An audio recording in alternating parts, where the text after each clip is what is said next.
Bonjour à toutes et à tous et bienvenue dans l'école du futur. Voici les titres du jour. On commence par partir à la découverte d'un prof pas comme les autres, comme on aime vous les présenter, vous le savez, dans l'émission. Focus aujourd'hui sur Julien Fontanier, professeur de japonais. Et puis elle a une idée derrière la tech. Jeanne Dreyfus est avec nous aujourd'hui. Bonjour Jeanne. Bonjour Philippine. Quel va être l'objet de votre chronique? Alors aujourd'hui, on va parler d'un styliste qui s'appelle Kevin Germanier. Son slogan, on n'a pas besoin de faire du neuf pour faire du beau. Il a 32 ans, ses collections sont un feu d'artifice pour le milieu de la mode. On découvre l'homme et l'œuvre tout à l'heure. Dans un instant. Mais d'abord, on voulait vous présenter l'histoire de Sacha, un grand garçon de 9 ans et demi qui va à l'école comme tous ses camarades tous les jours de 8h30 à 16h, qui participe aussi à des activités extrascolaires. Un enfant en somme comme n'importe autre quel enfant de son âge, sauf que Sacha, lui, est un petit peu différent puisqu'il a été diagnostiqué autiste quand il était tout petit. Sa maman livre un récit poignant sur la différence dans un ouvrage paru cet hiver et elle est avec nous aujourd'hui en duplex. Bonjour Valentine Lecêtre. Bonjour, merci de me recevoir. Merci à vous en tout cas d'être dans l'école du futur aujourd'hui. Vous êtes autrice de ce livre Sortir de l'autisme, publié aux éditions Idéo. On en parle dans un instant, juste après le focus. Direction le Japon à la rencontre de Julien Fontanier. Vous le connaissez peut-être déjà puisque sur YouTube, c'est une vraie star. Il cumule déjà plus de 300 000 abonnés. Portrait dans un instant de ce prof pas comme les autres avec Xavier Terrade. Bonjour à toutes et à tous. Prenez place. Commençons ensemble. Et c'est parti pour un cours de japonais avec Julien Fontanier. Alors, je me présente rapidement, je suis Julien Fontanier, spécialiste en culture japonaise.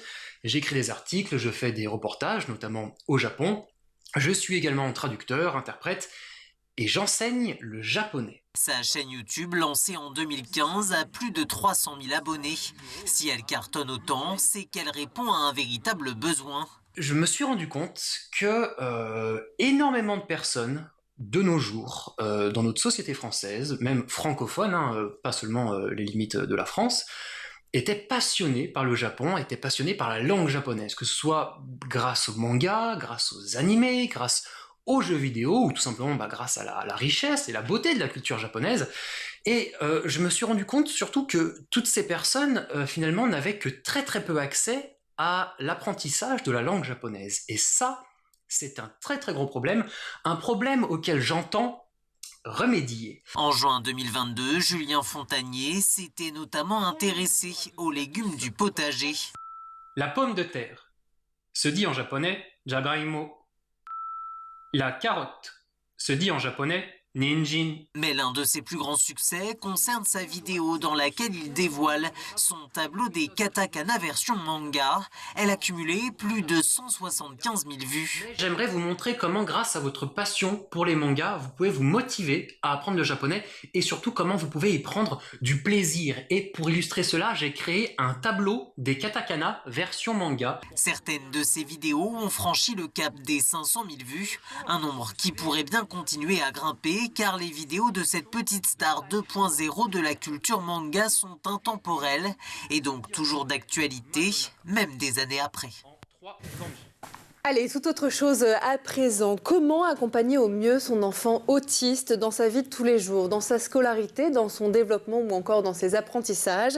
Voilà une question que bon nombre de parents se posent. On va essayer d'imaginer quelques pistes et quelques réponses avec notre invité tout de suite dans la première partie du talk. Et aujourd'hui, en duplex à nos côtés pour en parler, Valentine Lecêtre. Vous êtes donc autrice de ce livre, Sortir de l'autisme, publié cet hiver aux éditions Idéo. Vous êtes aussi entrepreneur à succès. Vous co-dirigez aussi le salon Art Fair Paris, qui se tient chaque année au Grand Palais à Paris. Vous êtes donc l'autrice de ce livre, on va parler autisme dans cette émission, dans lequel la mère de famille que vous êtes raconte son combat, les obstacles aussi qui ont été les vôtres, les phases de découragement, les obstacles qui semblent insurmontables pour faire face à l'autisme de votre fils, Sacha. Vous y donnez notamment des clés indispensables issues de votre expérience pour aider son enfant à sortir de l'autisme. On va commencer par les bases, si vous voulez bien, Valentine. Est-ce que vous pouvez nous présenter rapidement ce que c'est que justement l'autisme ? Alors là, je ne suis pas médecin, donc je ne vais pas formellement donner une définition de l'autisme parce qu'il y a plusieurs niveaux d'autisme, si on peut dire, et différents types d'autisme. Il y a pratiquement autant de typologies que d'individus. Ils sont tous différents et c'est surtout ce qu'il ne faut pas, c'est les mettre dans un cliché, un carcan d'enfants qui vont être soit des prodiges, soit des enfants qui vont avoir des problèmes mentaux. Ni l'un ni l'autre. Quand est-ce que vous avez appris et comment aussi l'autisme de votre fils? Est-ce que vous avez eu des premiers doutes et puis ensuite un diagnostic a été posé assez rapidement? Oui, le premier facteur qui m'a alertée, c'était tout à fait la perte du regard. J'avais un enfant qui me regardait très peu et qui n'avait pas vraiment d'attention conjointe. Donc là, ça a été vraiment une sonnette d'alarme lorsqu'il ne répondait pas à l'appel de son prénom, par exemple. Et ces signes se sont multipliés avec le temps. C'est à ce moment-là où vous avez dit, bon, je vais aller voir un médecin parce qu'effectivement, ça me paraît anormal. On va dire que ces réactions n'étaient pas la logique qu'on aurait pu avoir nous. Donc ça m'a alertée. J'ai voulu voir un médecin et avoir un diagnostic pour savoir s'il y avait des vrais troubles dans son comportement. Mais je l'ai fait très tôt. Alors c'est quelque chose que j'ai décelé vraiment par le regard parce qu'à 16 mois, tous les enfants ne sont pas verbaux. Le mien était en retard au niveau verbal, mais ça ne voulait pas dire qu'il aurait été non-verbal. À 16 mois, on a pris les choses en main. Donc, ma préconisation pour tous les parents, c'est si vous avez des signes. J'ai fait un site internet qui s'appelle sortirdelautisme.fr où je retrouve tous les pointeurs, je les explique et il y a une checklist déjà pour faire un premier point pour voir si on est touché ou pas avant d'aller voir un médecin. On va effectivement reparler de vos ressources disponibles sur votre site internet dans un instant. D'abord, je voudrais qu'on revienne un petit peu sur l'histoire qui est la vôtre, celle de Sacha aussi, puisqu'un jour, quand vous allez voir un médecin, c'est ce que vous racontez et c'est très bouleversant dans votre livre, un médecin vous dit « Madame, vous devez faire le deuil de votre fils ». Sauf que ce jour-là, vous en avez décidé autrement. Vous avez fait le choix de ne pas écouter ce médecin, de voir l'atypie de votre fils autrement que comme un deuil. Oui, tout à fait. Alors déjà, je précise que quand il m'a dit qu'il fallait faire le deuil de mon enfant, ce qu'il voulait dire déjà, c'était pas les bons mots, mais ce qu'il voulait dire, c'est qu'il fallait faire le deuil de l'enfant, celui qu'on a rêvé, celui pour lequel on a une ambition, on a des souhaits. Mais ça, j'ai appris plus tard que c'est pas mal de ne pas avoir trop d'attentes, de se libérer de tout ça parce que notre enfant, il fera un petit peu ce qu'il veut. Donc oui, dans tous les cas, j'ai décidé de me battre et de laisser sa chance à mon fils de pouvoir prouver qu'en fin de compte, il était juste un enfant atypique. Et quoi de mieux ?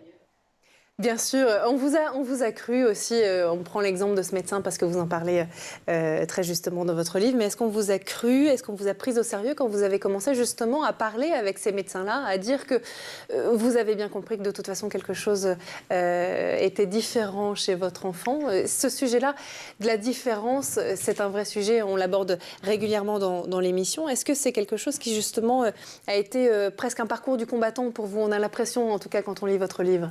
Oui, tout à fait. C'est vrai que les premières personnes que j'ai vues qui avaient donc une dimension plus vaste au niveau de leur connaissance que moi n'étaient pas au fait même de mes problématiques. Donc ils ne voyaient pas, ils me prenaient un petit peu pour une folle, que ce soit à la crèche ou même mon pédiatre qui n'a pas réussi à poser un diagnostic. Il a fallu que je le fasse avec des spécialistes. Donc il y a un manque crucial de formation et de connaissances par rapport à l'autisme en général, avec même les professionnels. Et c'est ça qui en fait le parcours du combattant.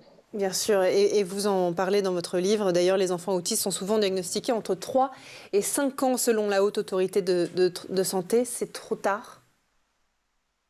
C'est bien trop tard et ensuite, une fois qu'il y a un diagnostic posé, il faut voir si les parents ne sont pas non plus dans le déni parce que la prise en compte du diagnostic peut prendre 1 an pour certains parents avant d'appliquer quelques méthodes qu'ils choisissent de prendre.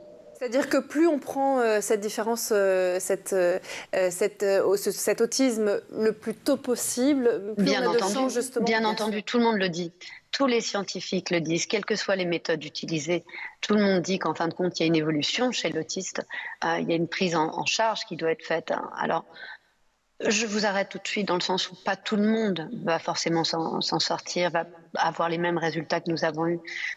Mais c'est sûr et certain que plus tôt on s'y prend et plus de chances on a d'avoir une meilleure évolution de son enfant et d'avoir une autonomie. Comment on le diagnostique aujourd'hui d'ailleurs, Valentine? C'est peut-être une question que les parents qui nous regardent se posent. Comment avoir un diagnostic? Excusez-moi, je vous ai mal entendu. Oui, comment avoir un diagnostic? Quel est le professionnel auquel on doit s'adresser quand on a un doute sur un potentiel autisme de notre enfant? Et surtout, comment ça se diagnostique? Est-ce qu'il y a des tests? Alors, plusieurs personnes peuvent avoir un diagnostic. Le seul qui compte et qui va faire référence, c'est le pédopsychiatre, donc qui est un spécialiste, qui est un médecin et qui a donc les études nécessaires pour pouvoir poser ce diagnostic. Ensuite, c'est pas forcément lui qui va vous donner le protocole à suivre.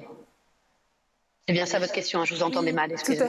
Tout à fait, non, je vous en prie. Et ce protocole, alors, justement, c'est-à-dire qu'il y a une multiplicité... plutôt à l'hôpital, hein. Vous voyez, ils vont à l'hôpital et ensuite, du coup, ils font le parcours du combattant parce qu'ils vont aller voir d'abord une psychologue ou autre chose. C'est le pédopsychiatre qui va être la personne qui va être la personne à pouvoir donner le diagnostic officiel. La pose du diagnostic, vous l'expliquez, n'est que la première marche d'une longue ascension pour vous et votre famille. Vous vous rendez très vite compte que les professionnels de santé eux-mêmes ne savent pas diagnostiquer, ne savent pas expliquer très bien comment prendre en charge votre enfant. Sacha, en 2016, les troubles autistiques étaient encore très peu étudiés. Alors, je ne sais pas s'ils étaient très peu étudiés, mais ils le sont beaucoup plus aujourd'hui, puisque les chiffres sont exponentiels. Donc, d'ailleurs, en France, on va dire qu'on est plus en retard que le reste du monde, notamment les États-Unis, forcément. C'est vrai que quand je croise des Américains, dès qu'ils entendent parler de mon livre, ils sont curieux parce que ça les touche. Ils n'ont pas d'enfants autistes, mais aux États-Unis, c'est 1 sur 43. Donc, tout le monde connaît un autiste et en fin de compte, on s'y intéresse. Est-ce que c'est une évolution de l'ADN? Est-ce que il y en a de plus en plus? Alors, est-ce que c'est le diagnostic qui est plus large? Est-ce que le spectre est plus large? Tout ça est vrai, mais il y a forcément des choses à creuser et ça attise l'intérêt de tout le monde. Bien sûr, et c'est justement une des questions que je voulais vous poser, donc ça tombe très bien. Ce que je vous propose, Valentine, c'est de continuer nos échanges dans un instant. D'abord, on fait un petit tour du côté de la planète tech. Images et vidéos, c'est le Zap et c'est l'œil de Jean Martineau. Are you ready? Are you ready? Are you ready? Let's go!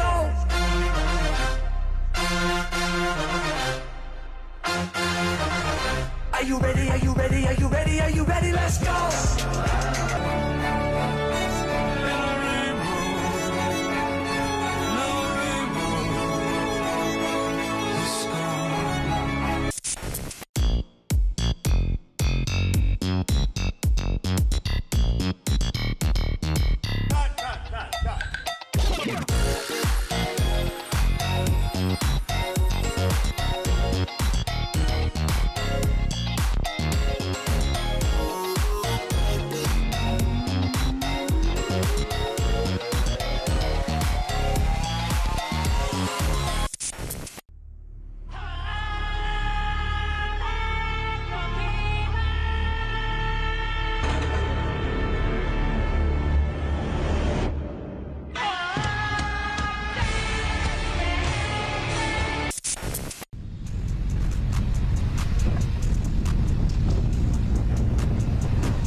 Et on est de retour toujours sur le plateau de l'École du Futur et en compagnie de notre invitée en duplex aujourd'hui avec nous, Valentine Lecêtre, autrice de ce livre, notamment Sortir de l'autisme, publié aux éditions Idéo. Valentine, juste avant de reprendre nos échanges, on va laisser place à la chronique de Jeanne Dreyfus qui a une idée derrière la tech.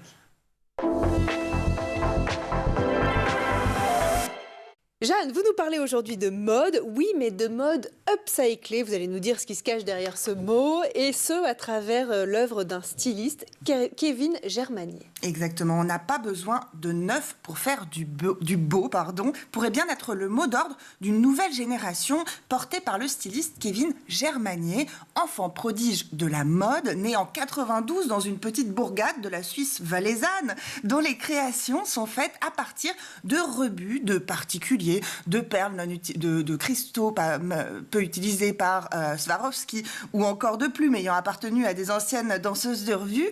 Laurence Benaïm du JDD le qualifie de braconnier de la mode. Lui préfère se surnommer plus prosaïquement la poubelle de la Fashion Week. Comment est-ce qu'il en arrive là, Jeanne ? Eh bien, quand il a fait un stage à Hong Kong en 2015, il voit des kilos de perles de l'industrie textile non utilisées aller au rebut. Et c'est là qu'il a un choc et qu'il décide de changer la donne. Il développe sa marque tout en enchaînant les études en Europe, un stage chez Vuitton. 3 ans plus tard, c'est lui qui signe la tenue de Björk avant d'habiller ensuite, aujourd'hui, Beyoncé, Lady Gaga, Taylor Swift, entre autres. Effectivement. Quelle est la recette de son succès ? Alors, c'est de faire rimer glamour et éco-responsabilité. Ce qui fascine les stars, en fait, comme Björk, c'est l'idée dystopique de faire du beau à partir des ruines de la fast fashion. Il compare lui-même sa palette chromatique à une télé qui grésille ou à des glitches informatiques. Et même dans sa production, il a l'air de revenir à un très lointain passé pour réaliser ses collections. Il a constitué une task force qu'il appelle son gang de tricoteuses. Ses membres, sa grand-mère, qu'il appelle grand-maman, le prof de yoga de grand-maman, la délégation de retraités du village, bref, du Valais à Beverly Hills, il n'y a qu'un fil tenu dans la main de Kevin Germanier. C'est magique, Jeanne. Plus qu'une technique, c'est surtout une philosophie, de ce que je comprends. Absolument, parce que derrière le surcyclage, le upcycling, comme on dit, eh bien, il y a une prise de conscience écologique de toute évidence, mais il y a aussi une philosophie plus large de la réhabilitation, une sorte de réhabilitation de ce qui est mis au rebut. Et c'est ce que disent le titre de ces collections. L'année dernière, son titre était Les Venimeuses, et ça s'inspirait des insectes, ça s'inspirait de ce qu'il y a de gluant, de ce qu'il y a de dégoulinant.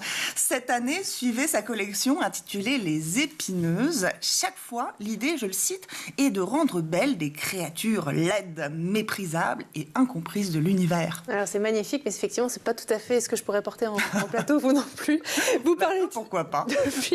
Vous parlez de philosophie appliquée à la vie, Jeanne. Est-ce que c'est viable, malgré tout, à l'échelle d'une production un peu plus industrielle, le Alors, pas encore véritablement. Pour un vêtement de Germanier ou de Marine Serre, qui est une pionnière aussi dans le domaine de l'upcycling, ce sont des petites productions et qui restent parfois assez chères. Comptez pour un habit de Germanier ou de Serre entre 300 € ou jusqu'à 20 000 €, mais pour une robe qui aura demandé, 3 mois de travail. Parce qu'en fait, on s'en rend pas compte, mais il y a tout un travail quand on fait de l'upcycling, quand on veut des vieux tissus, quand on travaille à partir de vieilles tapisseries ou des thés d'oreiller de grand-maman. Et il faut, en fait, trouver ces éléments chez des particuliers, parfois chez des collectionneurs. Ensuite, ça nécessite d'être lavé, forcément, d'être reprisé, parfois, quand il y a des trous, et ensuite d'être traité pour être utilisé à nouveau. Et alors, ça pourrait bien être amené à être un peu plus industrialisé, avec une organisation un peu plus proactive, en industrialisant par exemple la collecte des vêtements jetés ou en mettant en place des technologies de tri automatisées. Bon, en attendant, moi je porterai les habits de Kevin Germanier avec les yeux. Merci beaucoup, en tout cas c'est magnifique. Merci Jeanne pour cette chronique. Et puis nous on lance tout de suite la deuxième partie du talk. On continue à parler autisme avec notre invitée en duplex aujourd'hui, Valentine Lecêtre, autrice de ce livre « Sortir de l'autisme » publié aux éditions Idéo Entrepreneur aussi. Ce que vous nous dites, Valentine, je reprends la première partie de nos échanges, c'est que les médecins n'étaient pas d'accord entre eux sur la manière d'accompagner au mieux Sacha. Est-ce que les choses, depuis, ont changé selon vous ? Alors, je ne pense pas. Je pense qu'il y a plusieurs écoles de voilà. Mais en France, les gens ont l'habitude d'être pris par la main. Les gens, on leur donne un protocole, on les amène chez un médecin et ils suivent une thérapie chez quelqu'un, chez un professionnel. Les méthodes que j'ai utilisées sont des méthodes qui ont été proposées pour des parents. donc ils sont faits avec des bénévoles. J'ai choisi d'avoir quelques personnes que j'ai engagées pour travailler plus assidûment avec nous, mais qui n'étaient pas du tout du secteur de l'autisme. Donc forcément, ce sont des méthodes qui sont parallèles à celles proposées par les médecins. En tant que chef d'entreprise aguerri, effectivement, vous avez agi sur le sujet, vous vous informez, vous vous formez aussi pour décider de quel protocole utiliser pour aider votre fils à sortir de l'autisme. Moi, je suis très preneuse de ce protocole. Évidemment, j'ai lu votre livre, mais pour les gens qui nous regardent et qui nous écoutent, est-ce que vous pouvez nous en dire un petit peu plus ? Oui, tout à fait. Alors, j'ai commencé par suivre une méthode qui s'appelle les 3I et qui a été organisée et mise en place par l'association AEVE, qui est en France et qui est à Paris, et qui m'a donné les bases de la méthode que j'allais utiliser pendant les 6 prochaines années. Ensuite, j'ai creusé un petit peu et j'ai été me former à la méthode Sunrise, qui était en fin de compte l'essence des 3I, puisque la personne qui a créé 3I avait été aux États-Unis se former pour apprendre le Sunrise et ensuite est revenue en France, a changé un peu la méthode. Elle s'appelle Catherine Delaprelle, elle a beaucoup de mérite, elle a aidé, j'imagine, plus de 600 enfants aujourd'hui. Donc moi, par contre, j'ai continué mon chemin avec Sunrise sur les 6 ans de thérapie. J'ai été plus vers le Sunrise parce que il y avait une force dans le caractère même de cette thérapie qui était américaine et qui se voulait dans l'ultra-positivisme, ce qui est plus américain que français, vous l'imaginez bien. Bien sûr. Vous comprenez sortir de l'autisme, on le comprend, c'était votre volonté. C'est aussi le titre de votre livre. Est-ce que vous comprenez qu'il puisse faire débat, ce titre, Valentine ? Tout à fait. Hein. Justement, j'en profite. Ah, merci de me poser la question. Alors, ce livre avait comme premier titre « Sauf qu'il peut », point d'interrogation, point d'exclamation. Le A était un 4 d'ailleurs, puisque mon fils est plutôt Asperger que autiste classique, on va dire. Mais ça a été un débat avec mon éditeur qui m'a forcé la main sur ce titre « Sortir de l'autisme » qui est plus vendeur.